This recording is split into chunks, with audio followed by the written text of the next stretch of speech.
एक बड़ी खबर आ रही है ईरान पर इजराइल का बड़ा हमला। इजराइल ने ईरान पर एक बड़ा हमला किया। दक्षिणी ईरान में हमला हुआ है। आईडीएफ की तरफ से इस बड़े हमले को अंजाम दिया गया है। ईरान के हथियार डिपो पर इजराइल की तरफ से यह बड़ा हमला किया गया है। ये एक्सक्लूसिव तस्वीर हम आपको दिखा रहे हैं। हवाई हमले में ईरान का यह हथियार डिपो ये कैसे धू-धू कर जलता दिख रहा है, आप तस्वीरों में देखिए। और ये साउथ ईरान में हुआ है, दक्षिणी ईरान में आईडीएफ का ये बड़ा हमला। तो ईरान के जितने भी हथियार डिपो हैं, जहां जहां ईरान के हथियार के सेंटर्स हैं, उन सबको टारगेट इजराइल की तरफ से किया जा रहा है। आईडीएफ की तरफ से यह तस्वीर भी जारी की गई है, जिसमें यह बताया जा रहा है कि ईरान का यह बड़ा हथियार डिपो था, जिसको बर्बाद कर दिया गया, तबाह कर दिया गया। उसी की तस्वीर देखिए, आग की लपटें और आसमान में उठता ये धुआं।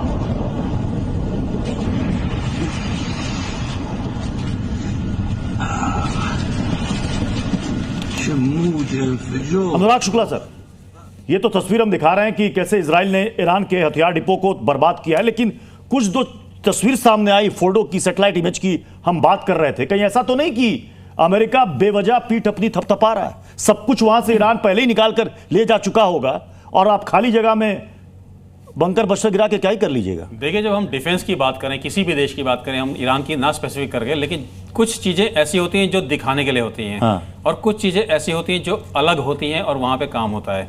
जब सारी दुनिया को पता है कि 3 ऐसे न्यूक्लियर इंस्टॉलेशन हैं, तो क्या ईरान, जब उसको पता है कि डायरेक्ट वॉरफेयर शुरू हो गई है, डायरेक्ट बम्बार्डमेंट शुरू हो गई है, क्या ईरान अपने एसेट्स वहां पे रखेगा? ये सोचने वाली बात है। नंबर 2, जो बम गिराए गए हैं वो किस जगह पे गिराए गए हैं? अगर आप उस एरिया को देखेंगे तो वो जो माउंटेन्स फीचर्स हैं उनके एज हैं, ऐसे करके एज पे, तो जो जीबीयू बम गिरा है वो 30% तो एज पे गया है, बाकी उसके बाद नीचे गया है। उससे एडवांटेज उसको ये मिला है कि जो 60 मीटर की डेप्थ जो पेनिट्रेट करने की बात करते हैं, उस एंगल से देखा जाए तो वो 80+ में कर गया होगा। लेकिन अगर किसी ने पुरानी फोटो में देखी होंगी, जैसे आजकल आ रहा है, वो एल शेप में बना हुआ है पूरा का पूरा जो फैसिलिटीज है फर्डो का, तो उसके अंदर अगर एक डायरेक्शन में आप बम गिराएंगे और दूसरे डायरेक्शन में बम गिराएंगे, तब भी उसको नाफ्ताबूज करने में कामयाब नहीं हो पाएंगे। दूसरी बात यह था कि जब आप क्रोनोलॉजी देखें, G7 की मीटिंग से ही ये अंदेशा हो गया था कि ऐसा कुछ होने वाला है। उसके बाद वहां ट्रक्स भी देखे गए थे। तो मेरे विचार से ऐसा है कि जो बचे कुछ एसेट्स जो ईरान ने वहां पे छोड़े थे, वो भी वहां से विड्रॉ कर लिए होंगे। दूसरी चीजें ये आती हैं कि कंटिन्यूअस सैटेलाइट मॉनिटरिंग चल रही है उसके ऊपर, जिसकी वजह से ऐसा कुछ देखने को नहीं मिलता और लोग कहते हैं कि ऐसा कोई पॉसिबिलिटी है नहीं। बट इतने बड़ा इंस्टॉलेशन जो बना हुआ है, क्या उसके अंदर एक ही रास्ता होगा? ऐसे कई और रास्ते अंदर हो सकते हैं। और जब मुझे पता है कि जब मैं 80 मीटर नीचे बैठा हुआ हूं, तो मेरे जरा से लेफ्ट और राइट होने पे वो पूरी तरह सेफ हो सकते हैं। That is my assessment. ठीक है।